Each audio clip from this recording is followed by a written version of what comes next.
Hello, everyone. Welcome back to our channel Canada Immigration. We hope you're doing great. Well, in this episode, we will discuss Atlantic Immigration Program 2023. So, to get all the information, pay attention and watch the video through to the end. Please hit like and subscribe, and don't forget to push the notification bell for upcoming episodes. So, without any further delay, let's jump into the video. The Atlantic Immigration Program offers permanent residence to skilled workers that want to settle in Nova Scotia, New Brunswick, Newfoundland and Labrador, or Prince Edward Island. Atlantic Immigration Program, how it works. The Atlantic Immigration Program is an employer-driven program that facilitates the hiring of foreign nationals. All principal applicants arriving in Canada under the program must have a job offer from a designated employer, and an individualized settlement plan for themselves and their family. Once a designated employer finds a candidate who meets their employment needs and the program criteria, that employer will need to first offer them a job. Employers do not need to go through the process of obtaining a labor market impact assessment, LMIA. Once the candidate has accepted the job, the employer will connect the candidate with a designated settlement service provider organization for a needs assessment, and to develop a settlement plan. Employers will also support the long-term integration of the new immigrant and his or her family, if applicable, so they can reach the goals of their settlement plan once they arrive in Canada.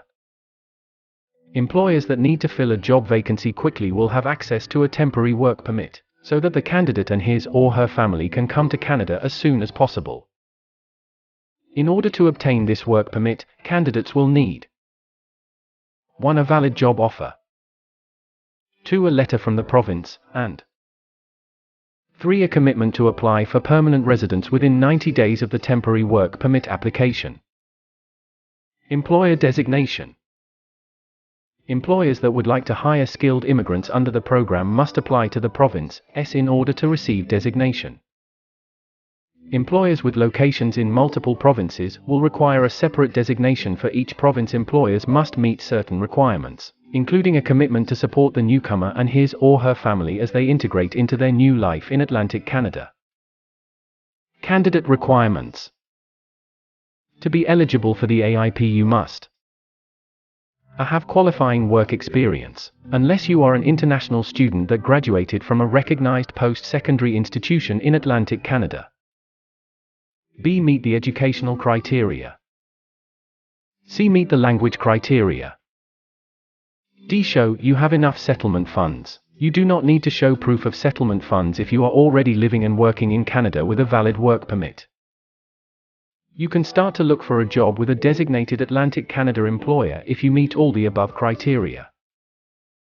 Work experience. You must have worked at least 1,560 hours in the last 5 years. To calculate your hours. Count hours worked in full-time and part-time jobs. B. Only count paid hours of work, do not count volunteer or unpaid hours. C. Do not count self-employed work hours. D. You can count hours worked inside Canada or abroad. You must have been legally authorized to work in Canada as a temporary resident. E. Count hours that were accumulated over a period of time of at least 12 months. F. You can count work experience you gained while you were studying as long as the work hours comply with the conditions of your study permit. The work experience needs to be under a National Occupational Classification, NOC-TER category of 0, 1, 2, or 3. Your work experience must include the actions in the description of your NOC, and most of the main duties of your NOC. International graduates. International students who graduated in Canada do not need to meet the work experience requirements if they have a degree, diploma, certificate, or trade or apprenticeship certifications that took at least 2 years of studies, and is from a recognized post-secondary institution in New Brunswick, Nova Scotia, Prince Edward Island, or Newfoundland and Labrador. B. Were a full-time student during their entire studies. C. Had the visa or permit they needed to work, study, or get training while they lived in Canada. D. Lived in one of the Atlantic provinces for at least 16 months during the last 2 years before they graduated.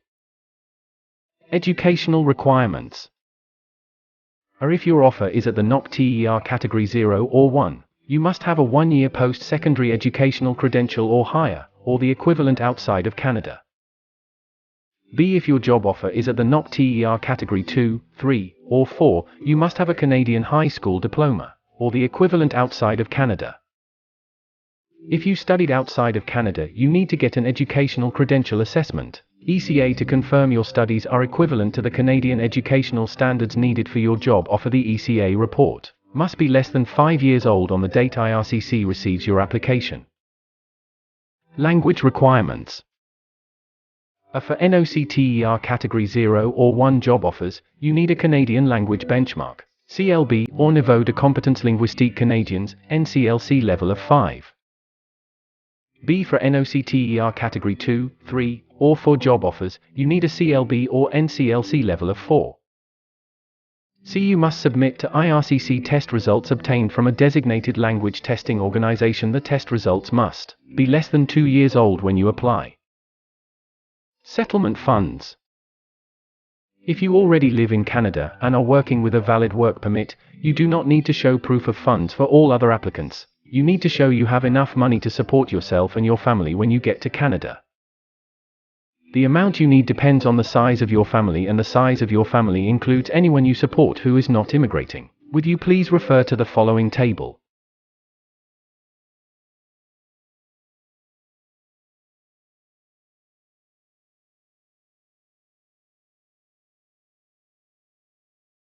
Other ways to immigrate to Atlantic Canada. The Atlantic provinces have already been active in immigration over recent years, principally through the provincial nominee programs, PNPs. Through these programs, the provinces have been able to welcome a wide range of skilled workers, graduates who have studied in Canada, and business immigrants such as entrepreneurs. Each Atlantic province has at least one PNP stream aligned with the federal Express Entry system, allowing candidates in the Express Entry pool, who are also eligible to immigrate through one of these streams, to submit an application to immigrate to the given province. Atlantic Canada PNP options are: 1. Nova Scotia Nominee Program, NSNP. 2. New Brunswick Provincial Nominee Program, NBPNP. 3. Newfoundland and Labrador Provincial Nominee Program, NLPNP. For Prince Edward Island Provincial Nominee Program, PayPNP. That is all for today, in this video. What are your thoughts on this? Please let us know in the comments section below. Thanks for watching the entire video. Hopefully, the information is useful to you. See you later, in the next episode. Till then, take care.